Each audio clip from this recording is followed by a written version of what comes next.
Olha que fim de tarde gostoso, né? O Paco, ele tá se divertindo muito, né? Já andou na areia, né? Na faixa de areia. Agora, né? Tô aqui com ele aqui, ele e a Loli, né? Tá os dois aqui comigo. E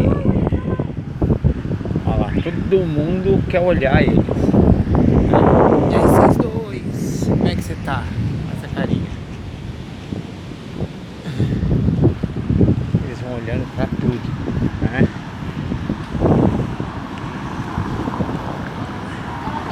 Cabia uns bichinhos pra gostar tanto, meu Deus do céu, de praia.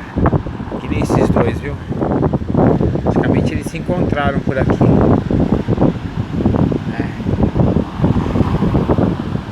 O mar tá lindo hoje. Esse é o horário que a Loli gosta de vir pra praia, no final da tarde.